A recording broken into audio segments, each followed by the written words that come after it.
Hello everyone and welcome back to the Football Tribe UG channel. Robert Kesakos is your usual suspect. Welcome back to yet another episode on your favorite football updates channel. And today we are going to be going through my 2025-2026 Premier League table predictions ahead of the coming season. Now, all these predictions are going to be based on the current state of these teams. Of course, the transfer window is still open and we are alive to that.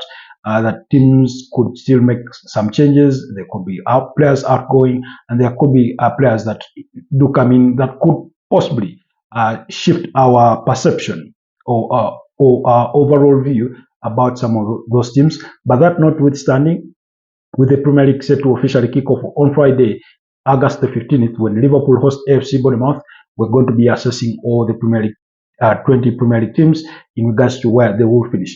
First of all, we'll go through all the 20 teams and assess them based on what they've been able to do and what they may look to do going into the season. And then overall, at the end of it all, I'll be giving you my entire table outlook in regards to what my expectations will be going into the season. So without wasting any further ado, let's kick off with the first team. We're going to go through them in alphabetical order.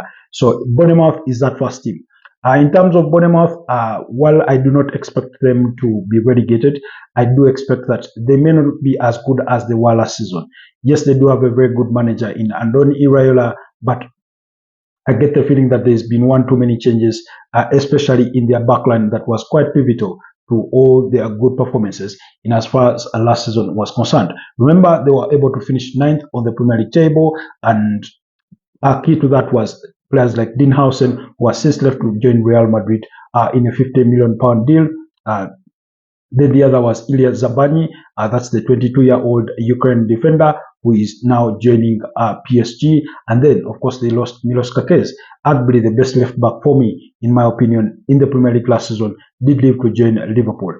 But also, they lost the goalkeeper, Nkepa Arrizabalaga, who was with them on loan from Chelsea last season, and they have since replaced him with George Petrovic, again another signing from Chelsea for about £25 million.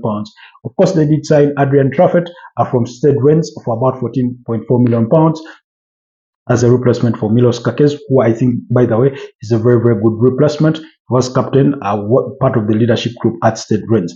And then they've also signed Eli Junior Kropi, something like that. Forgive me if I mispronounced the name, from Laurier in France. And those have only been the incomings so far up to until this stage. And like I've said, the outgoings, as I've mentioned them, among other names, like Mark Travers, Anthony to Burnley, Max Aarons, who left to join, Rangers on loan, then Neto, the goalkeepers, left to join Botafogo.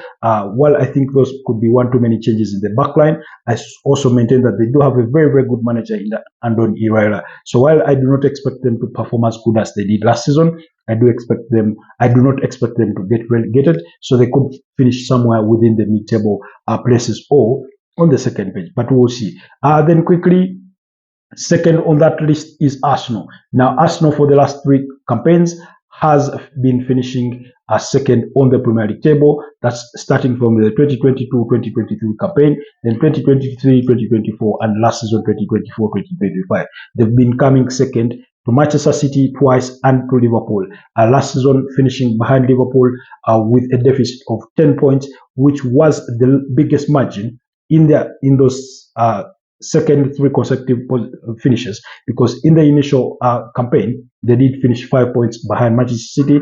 Subsequent season they reduced that to only 2 points, but last season that gap was a little too big. Now, Arsenal have made all the important moves so far in this transfer window, but predominantly most of their incomings have been replacements for players that they've gone on to lose in as far as the transfer window is concerned. Not predominantly by selling players, but by players that did return to their parent clubs that were there on loan, as well as those that have been released as free agents at the end of their contracts. And among them is Neto, the goalkeeper, was from Bournemouth on loan, so he's been replaced by a good keeper, Arrizabalaga, 30 years of age, for only £5 million, which was a good deal. Then they did lose, of course, Raheem Sterling. He went back to Chelsea, was from London Chelsea, and they went back to Chelsea and signed Noni Madueke as a squad replacement for Raheem Sterling, in my opinion. They lost Jorginho, who left for Flamengo as a free agent at the end of his contract, and they signed Christian Nogard for only £15 million. Of course, the guaranteed fees there being about £10 million for the 31-year-old Danish midfielder. So you look at that, and it's a good deal in terms of a squad replacement. Then also the other player that they've signed is Christian Mosquera from Valencia for about £13 million. Again, this one is a replacement for Takahiro Tomiyasu, who they lost in the squad after agreeing to terminate his contract with the club, which only had, by the way, 1 year left to it at the time. The player did suffer so many injuries, and he was just taking ages to, get back from that, and they decided to part ways on mutual consent. Then they also went in the market and signed Martin Zubimendi. This one I view as, in terms of the squad profile, as a replacement for Thomas Partey for about £51 million from Real Sociedad. Now, on the basis of that, I believe they've so far only made one addition to that squad, and significant, but it's a very, very important addition. That's Victor Gyökeres, the striker. For the last 2 years or so, we've known, it has been a public secret that Arsenal needed to sign a striker, that if they needed to get over the line, that they needed a striker. Now, the surprising thing is that for most pundits and football commentators, surprisingly, their stance about Arsenal has shifted even after signing a striker. They've been screaming like weaverbirds that Arsenal need to sign a striker if they want to win the Premier League title. And now they've signed a striker, Victor Gyökeres, then suddenly some are not convinced by the profile of the player in Victor Gyökeres. Others think it's not enough. Whereas their reasons are valid. Not much has changed between the Arsenal of yesterday and the Arsenal of today, beyond the addition of Victor Gyökeres, given the kind of profiles that I've given you. So, I mean, but it's human nature to have, opinions change. So Mikel Arteta is going to be under enormous pressure. His project is into the 6th year, and he needs to win that major piece of silverware, whether it's a Premier League title or the UEFA Champions League, but he needs to win something. Now, where will Arsenal finish? Well, it's going to be somewhere within the top 3. So the more reason for you to stick around and wait until the end of this video to find out where we do place Arsenal. But that's what they've been able to do. Tactically, they look good. They look like a very balanced team. Defensive-wise, they still remain the best club in the Premier League. In the midfield, they've strengthened, although for me personally, I do believe they could use 2 more players, one to help on the left wing and another attacking midfielder. And that's why they've been linked with moves for players like Ebelechi Eze and others, the likes of Rodrigo Goes, etc. in this transfer window. But let's wait and see before the window shuts down what they will have been able to do. But also, they could lose some players like Fabio Vieira, Rhys Nelson, maybe Alexander Zinchenko, Albert Sambilokonga. Those are some of the players they are looking to move on. However, those wouldn't change my stance about where I view Arsenal going into the new season. Then quickly, the other team is Aston Villa. Now, Aston Villa, while resources are not their strongest suit, they've been able to bring in some, players like Yassine Oskan from Kasimpasa. They did bring in Redmond from Feyenoord. They brought in Marco Bizot from Brest. They brought in Keba Sisse from Lask, and also Ivan Guessand from Nice. Now, Ivan Guessand has been their most expensive recruit for about £28 million from Nice. He did score 12 goals and provided 8 assists in 33 appearances in the French League One. So very, very promising French international forward who does feature for the Ivory Coast national team. Then in terms of outgoings, of course, there is an expectation that they could lose more players because they need to sell some players to raise more funds, and players that could leave or may not leave. Players, names like Morgan Rogers have been named. Players like the goalkeeper, Emi Martinez, have been some of those that are high on perhaps the list of players that could leave. But among those that have left, most notably the likes of course, they did lose the likes of Marcus Rashford, returned back to Man United, Marco Asensio returned back to PSG, and things like that. But they did lose, of course, Philippe Coutinho, Robin Olsen, Keba Sisse has gone back, has been returned to loan. At Laska, then Enzo Berenechia to Benfica on loan. So most of the players that they've lost are very, very young players that have been sent out on loan and things like that. But a key player like Felipe Coutinho, he wasn't featuring for them last season. So I do not think while they're going to have responsibilities in the UEFA Europa League, I think a competition in itself, it's one that Unai Emery knows one too well, having won it 4 times, 3 times with Sevilla and once with Villarreal. That was in 2021. So he's well versed with the competition. Two, I do not think them being part of Europe is going to really, really affect much their performances in the Premier League, because it's not the first time. Last season they were there. They were in the UEFA Champions League, where they did quite well and reached the quarterfinals before being knocked out by PSG. I think it was by 5-4 on aggregate score. So I think retaining Unai Emery and the spine of the team. I know teams like Newcastle are targeting their captain John McGinn, but let's wait and see. But overall, they remain a very, very good team. Players like Morgan Rogers, players like Amadou Onana in that midfield. When you look at Daniel Malen, is still there. They still have Oli Watkins. Of course, you have Lucas Digne. Tyrone Mings, Pau Torres in that backline. So they really, really look strong. Leon Bailey is still available unless they decide to move some of them on. But for now, they do look a very, very important side that I think will still finish within those European positions going into the season. And next on the list is Brentford. Unfortunately for Brentford, I think they will struggle this season, because I believe that losing a manager is often, and not just any manager, but a manager the caliber of Thomas Frank, who had been in that role for about 6 years. He did join the team, I think, in December 2016, when they were still under the charges of Dean Smith. He joined as an assistant, rose to the ranks, and got the managerial role, guided them to promotion from the Championship and into the Premier League, where he's kept them for the last 4 years. And they've lost him to Tottenham Hotspur, where he's replaced Ange Postecoglou. So for me, I believe that is the biggest loss for Brentford. But it did not stop there, because they also lost their number 1 goalkeeper in Mark Flecken, even though they replaced him well with Kelleher from Liverpool. They lost Christian Nogard, the captain, to Arsenal, and then they've lost Bryan Mbeumo to Manchester United. They did lose Ben Mee, and then they could be on the verge of losing Yohan Wissa before the end of the transfer window. And of course, in replacement for Thomas Frank, they appointed Keith Andrews, who I think, again, is a bit of an unknown quantity. He's never managed any team before. He did come in not too far back as a set-piece coach. So again, it's going to be a huge test for him.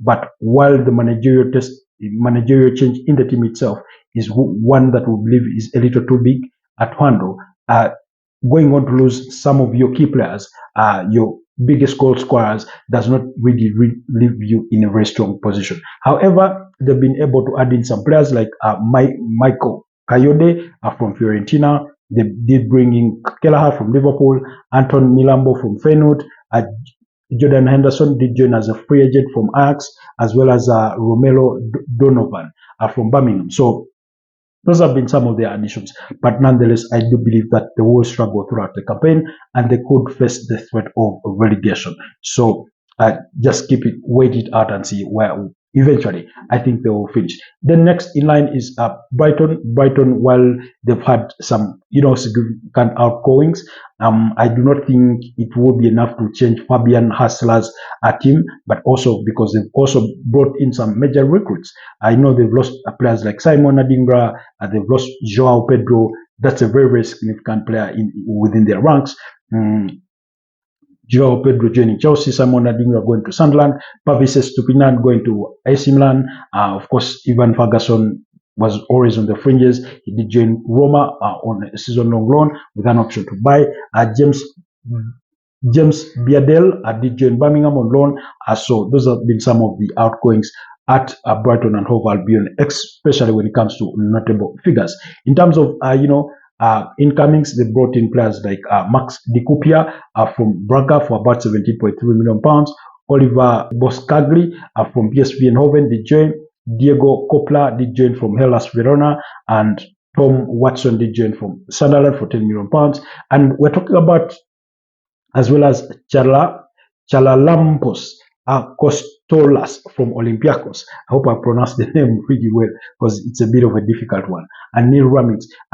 Well, Brighton are very well known within the Premier League for scouting very, very good young players and turning them into stars before selling them to teams like Chelsea, because to Chelsea they've sold 4 players in the goalkeeper Robert Sanchez, Marco Correa, Moises Caicedo, João Pedro, and things like that. And I remember not too far back, their club CEO saying that Chelsea was their best customer. So while I believe they do retain a decent squad, while they managed to finish, I think, 8th last season in the Premier League, I'm not convinced that they won't be able to replicate that position in terms of a league table finish, but they do look really, really good. Then next in line is Burnley, newly promoted side under the charges of Scott Parker, and they've added some, players to their ranks. Actually a good number of players that they've signed, including Martin Dubravka, the goalkeeper, for an undisclosed fee. From Newcastle, Armando Broja from Chelsea has joined. Leslie Ugochukwu from Chelsea has joined. They did sign Kyle Walker, a leader in there that they are getting. Axel Tuanzebe from Ipswich Town as a free agent. Bashir Humphrey from Chelsea, Jadon Anthony from Bournemouth, Marcus Edwards from Sporting CP, Zian Fleming from Millwall, Max Weiss from Carugia. Yes, for about 4.2 million pounds. So they've added so many additions, but also significantly for me, they've lost a goalkeeper in James Trafford, who is rejoined Manchester City. They did lose Nathan Redmond, John Joe Shelby. Those ones were all released. Josh Brownhill. Most of their releases or outgoings have been a sort of negligible, really. But apart from the goalkeeper, James Trafford was really, really a significant part to how they play. So I'm not convinced that they've done enough in this transfer window to ensure that they do stay within the Premier League. But also, if they can remain as competitive as they were last season, coming from the Championship, that they become a very hard team to score against, then maybe they could just maybe survive relegation.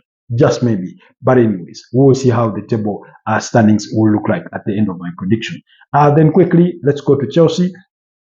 Chelsea have had significant additions, and we cannot say that they are done because it's Chelsea. They have the capability of signing as many as 20 players in a transfer window. So far, they've signed about 7 players, although they've sent back some of them on loan. For example, they brought in Jamie Gittens from Borussia Dortmund, Joao Pedro from Brighton, Liam Delap from Ipswich, Jorel Hato from Ajax, William Estaval from Paramides, was previously signed but joined, and then Dario Esugo from Las Palmas, Spain, and then Mamadou Sarr, they did sign this one from Strasbourg and sent him back to Strasbourg on loan, and then Kelly Pierce from Independiente there. Then outgoings have been again Kelly Pierce did join Strasbourg on loan, George Petrovic to Bournemouth, Bashir Humphrey to Burnley, Marcus Bettinelli to Manchester City, that's a goalkeeper, Kepa Arrizabalaga to Arsenal, that's a goalkeeper, Matthias Amagu to Strasbourg for an undisclosed fee, that's a sister club for them, in France, Zach Struge to Millwall, Noni Madueke to Arsenal, Caleb Whaley to Watford on loan, Mike Penders to Strasbourg on loan, Joao Felix to Al Nassr, Kenan Dewsbury Hall has joined Everton, Samuel Smith to Strasbourg, Leslie Ugochukwu to Burnley, Mark Gay has gone to Sunderland on loan, and Armando Broja to Sunderland on loan. So when you look at the players that Chelsea have really, really lost, I think it's only Noni Madueke that was a key starter for Chelsea last season. All the other players, I mean, they couldn't care any less. But also when you look at the additions they've made, those have been quite very significant. You've looked at Joao Pedro, 5 goals in 5 games that he's played for Chelsea. He scored against AC Milan. He did score against I think Bayer Leverkusen. In that 2-0 victory. So they really looked impressive. In pre-season, they looked good in the FIFA Club World Cup that they went on to win. He was a key part of that. Joao Pedro, he did score in the final against PSG. Liam Delap has looked sharp. He did score a brace against AC Milan, 10-man AC Milan there. at Stamford Bridge as they beat them by 4-1. Jamie Gittens has looked very, very promising. William Estavao, he did score against AC Milan. We saw him really, really looking sharp in the FIFA Club World Cup with Palmeiras.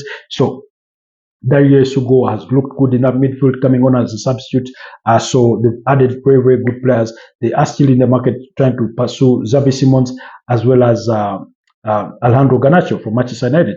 So they have a very, very decent squad in terms of their overall outlook, although they could add in maybe a goalkeeper, maybe a centre back, having lost what's his name? Levi Colwill to a long-term injury. So we'll wait and see what Chelsea look to do, but they will be among the title contenders for me this season. And we will see again where I think they will finish overall. Then Crystal Palace, not many incomings besides Bona Sosa and Walter Benitez from PSV Eindhoven, but outgoings have been the likes of Jero Watt released, Rob Holding joining Colorado Rapids, Jeffrey Sharp released, left as a free agent, Leon Molden released, and a couple of other youngsters that have gone out on loan. They do have a very narrow squad. Their fate has been decided, by the way. They did lose their appeal or their case before the Court of Arbitration for Sport, in which they were appealing a decision by UEFA to relegate them to the UEFA Conference League.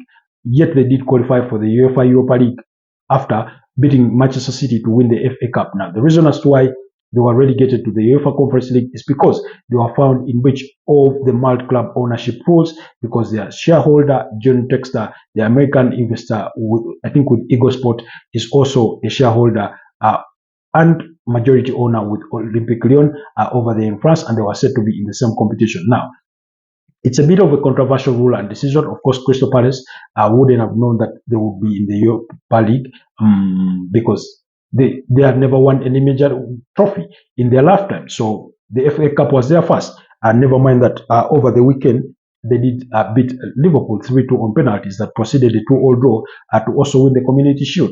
But as hard as that is a decision for them to receive due to an administrative error by this club chairman and his other people that don't mind the day-to-day affairs of the club, that's Steve Parish and his other people, they'll only have themselves to blame. But it's a bit of a dubious a rule. Yet we've had clubs under the same group of ownership play in the same competitions. We had Red Bull Salzburg and RB Leipzig under the Red Bull group play in the same competition. I think it was the UEFA Europa League, and they were in the same group. You had Manchester City play in the UEFA Champions League with Girona. They are under the same ownership group.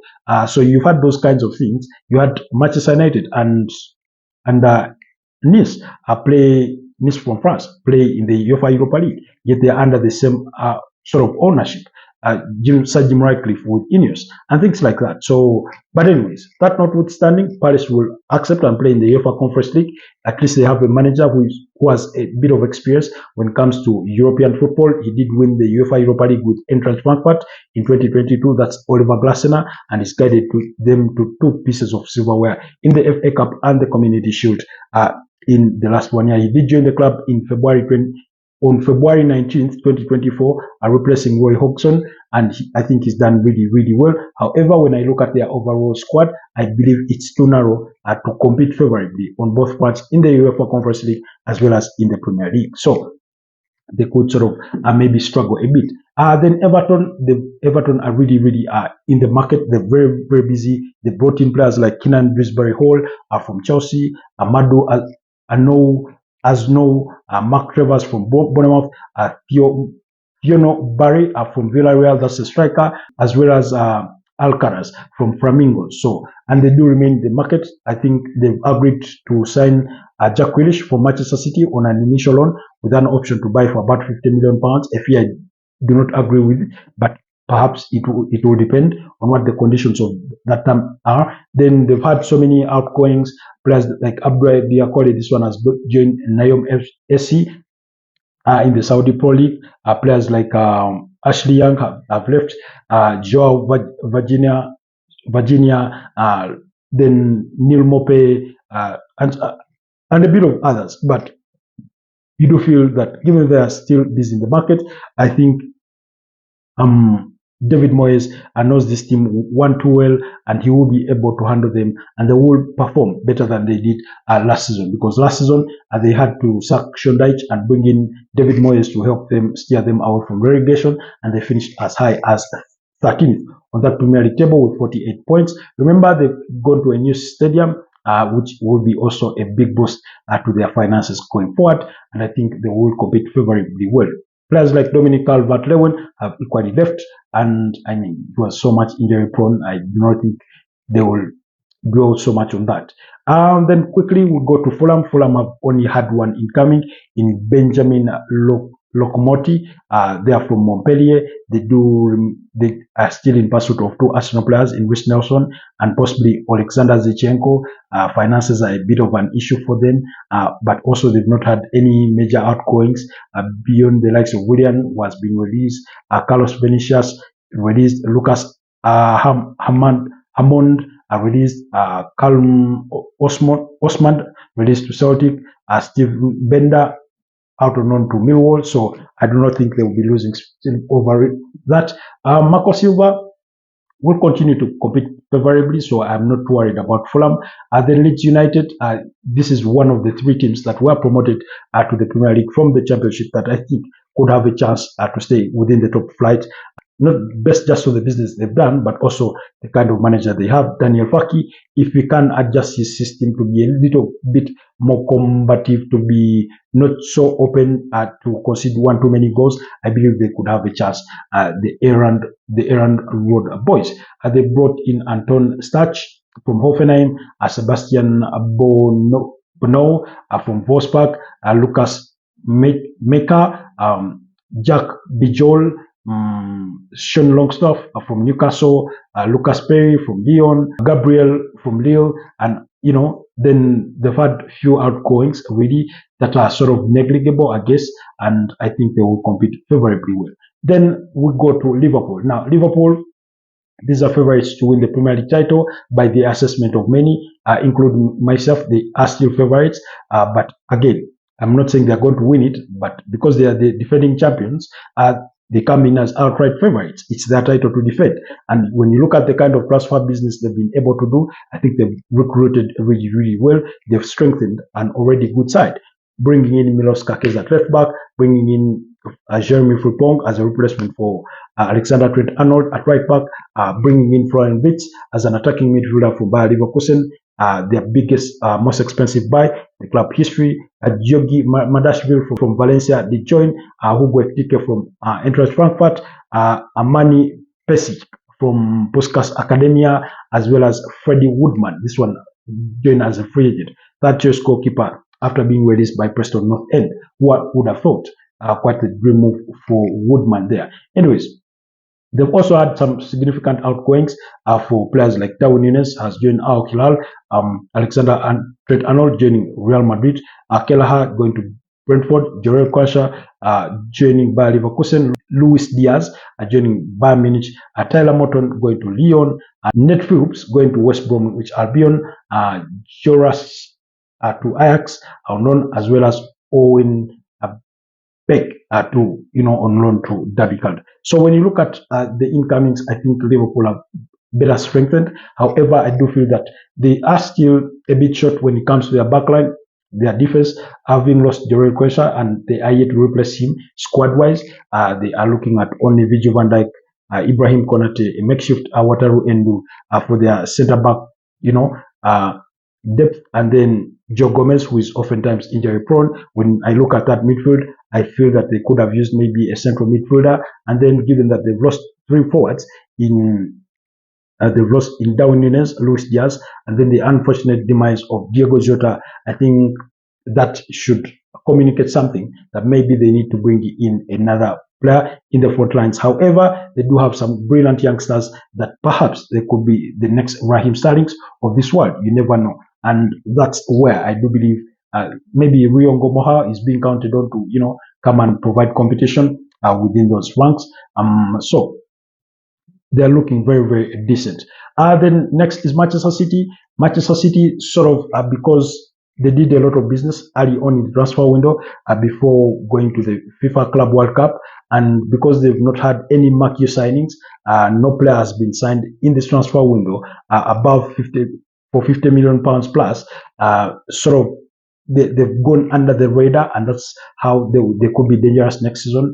I feel that the spotlight is so much on Arsenal and Liverpool, and that almost they are being unrecognized, and yet it's like we are forgetting that Pep Guardiola is still the manager at Manchester City, which I believe is the biggest monster in the room. Now, while they've brought in additions like Dejan Reinders, Ryan Achnery, Marcus Bettinelli from Chelsea, third choice goalkeeper, Ryan Cherki from Lyon, then James Trafford are some of the key incomings, as well as Sivre Nepan from Rosenborg, the youngster. So you look at those, and they're very, very good players. For those of you that we know Ryan Achnery, this one joined from Wolves.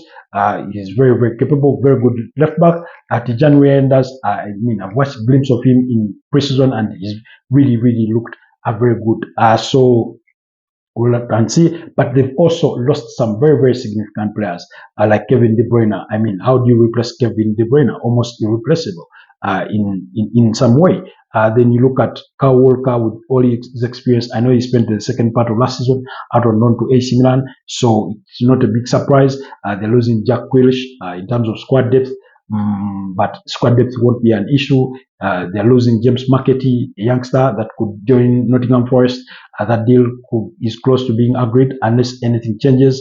They could lose Savinho to Tottenham Hotspur. Tottenham Hotspur are really, really interested in signing Savinho for about 50 million euros plus. I will wait to see. And then Victor Reis has gone on loan to Girona. Others may leave again, but overall, Manchester City remain with a very, very decent squad.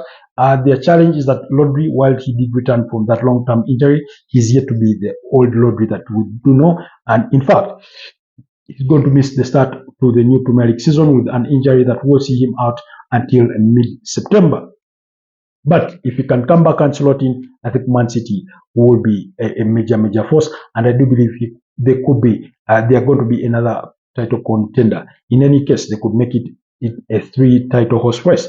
Anyways, quickly to Manchester United. Manchester United's project is looking very exciting. Based on what I've been able to see during preseason, things have been very, very promising. How players are coping or getting fitted in with that Ruben Amorim system of a back three. The midfield of four that includes wing backs as well as the 2 number 10s and a striker. Of course, they've signed Brian Mbeumo from Brentford, Matthias Cunha from Wolverhampton Wanderers, Diego Leon from Cerro Porteño,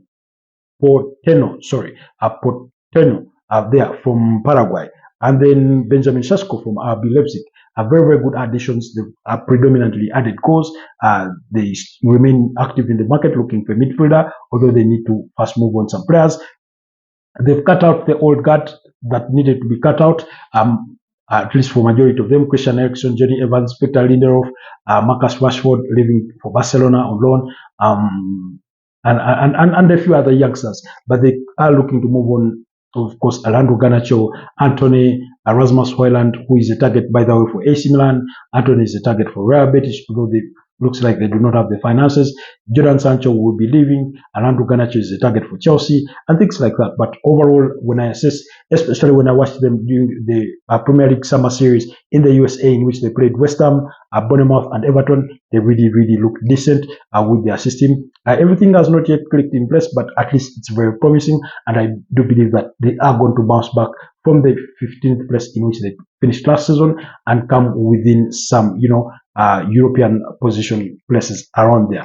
That's my feeling about Manchester United. Then Newcastle, these ones have really, really struggled to bring in new players to make additions to their project or squad in this transfer window, bringing in Anthony Elanga, Antonio Cordero from Malaga, as well as Aaron Ramsdale from Southampton on loan, which are very, very good additions, but you always felt that they needed more. However, most of their primary targets, Brian Mbeumo, Joao Pedro, the goalkeeper in James Trafford, have all eluded them. Hugo Ekitike, Benjamin Sesko have also far eluded them. Yohan Wissa does want to leave Brentford, but Newcastle are yet to get that green light and things like that. So, but overall, they maintain a very, very good squad. They did move on Lloyd Kelly, who was on loan to Juventus last season. James Lewis released. Callum Wilson left as a free agent and joined West Ham. Sean Longstaff left for Leeds. And Martin Dubravka has gone to Burnley. So I do not think it's one too many losses for them. However, remember they're going to be playing in the UEFA Champions League, and that's going to be key. Although it's a competition for which they played in during the 2023-2024 campaign. So it's not going to be anything new for Ed Howe and his men. However, most of the news has been taken away by the transfer saga of Alexander Isak, who wants to leave the club, while the club looks like are not yet ready to lose him just yet. However, like I said, the transfer window is open. Liverpool are really, really interested in Alexander Isak. You never know. Anything can happen between now and at the end of the transfer window. But I do believe that Newcastle will once again compete favorably and finish high quite within the Premier League. Then Nottingham Forest have brought in players like Danny Ndoye from Bologna for £34 million. Igor Jesus joined from Botafogo. Cherif Yaya from Rio Ave. Cunha from Botafogo. Angus Khan. And like I told you, they are in pursuit of James McAtee for Manchester City.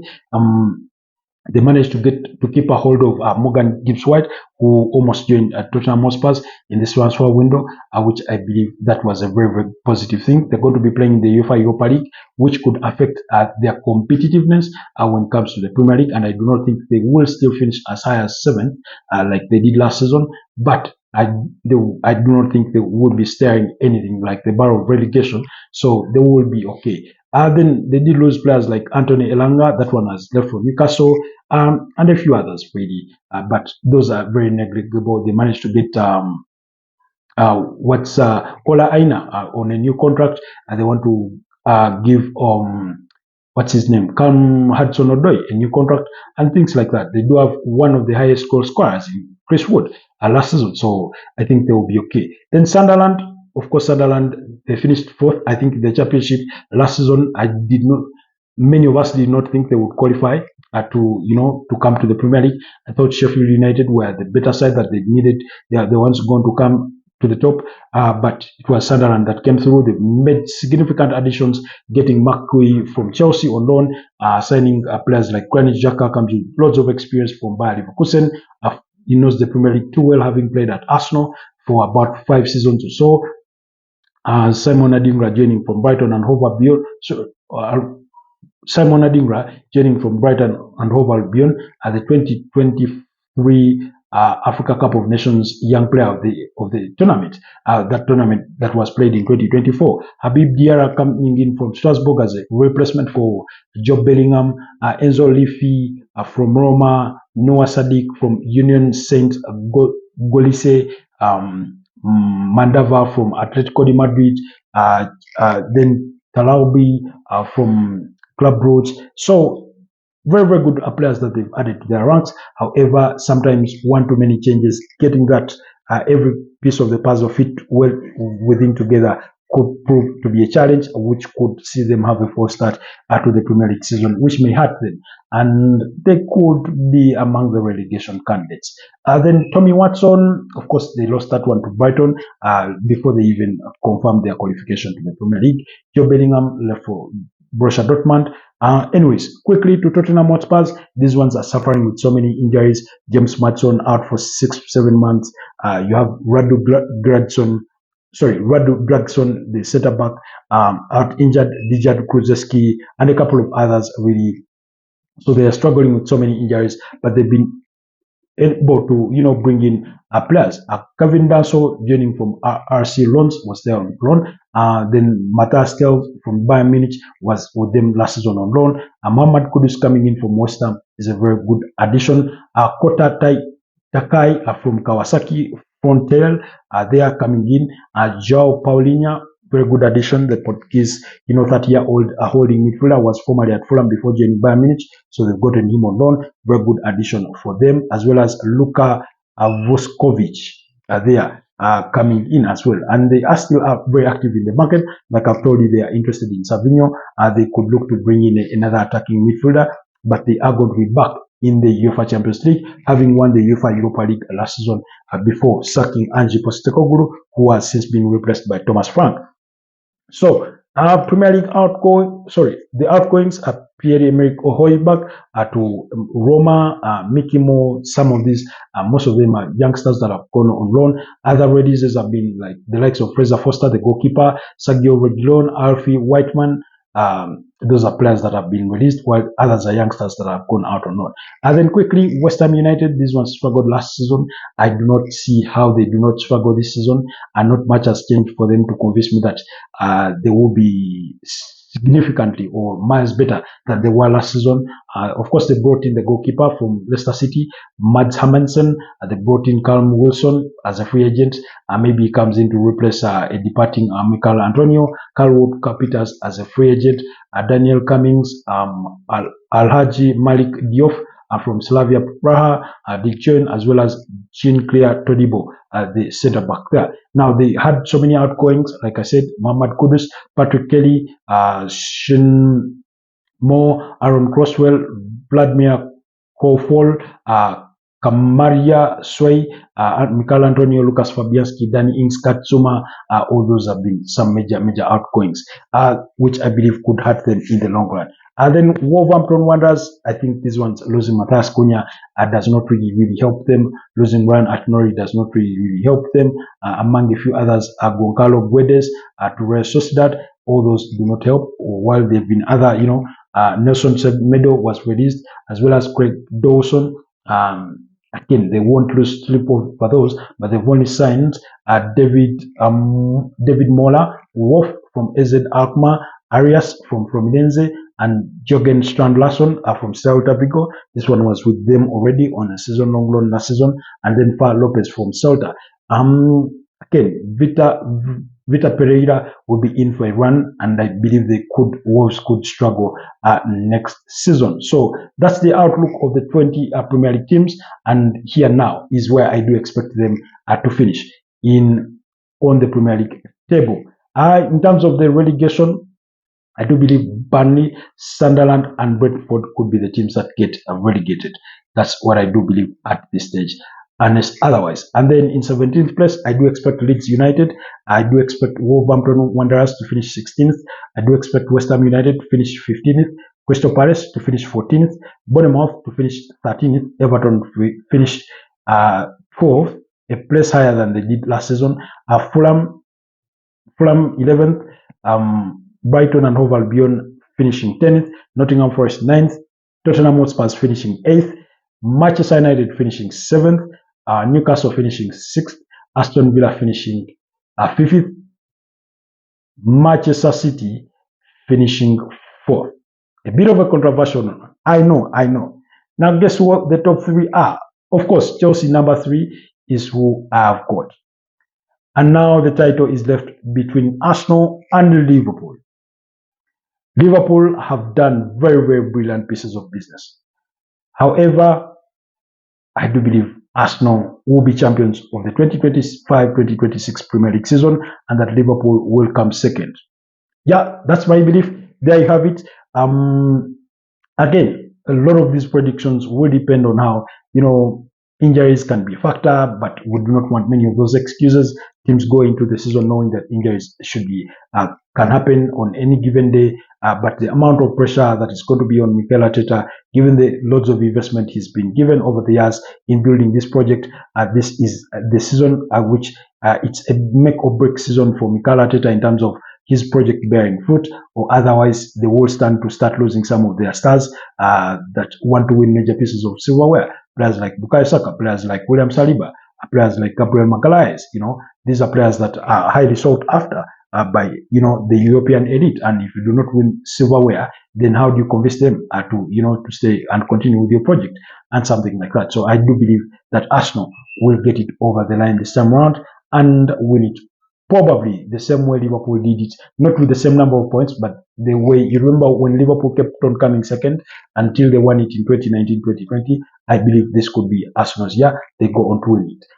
Premier League player of the season, I see no reason why Mo Salah doesn't retain it. Haaland could compete, but Mo Salah, Summer signing of the season could be Florian Wirtz. Could be Florian Wirtz. Young player of the year. Young player of the year. Could it be Lenny Yoro? Could it be him? Milos Kakes at Liverpool. He's only 21, turning 22. He's still very young. Okay, Golden Glove. David Raya, can he make a case for it? Jordan Pickford could really compete for it. Anyways, guys, do let me know what your thoughts are about those season predictions. Do you agree with me? Do you disagree with me? Who do you think will win it? I know majority of people are saying Liverpool will defend their title. I do not want to disagree with them. It's their opinion because Liverpool are the reigning champions. It's their title to defend, and we'll wait and see. But that's my prediction. Do let me know if you agree or disagree. If you're new to the channel, do not forget to hit that subscribe button, but also press a like on this video. Leave me your comment and your opinions based on that assessment and my predictions. Otherwise, stay blessed, and I'll see you guys next time. Bye bye for now.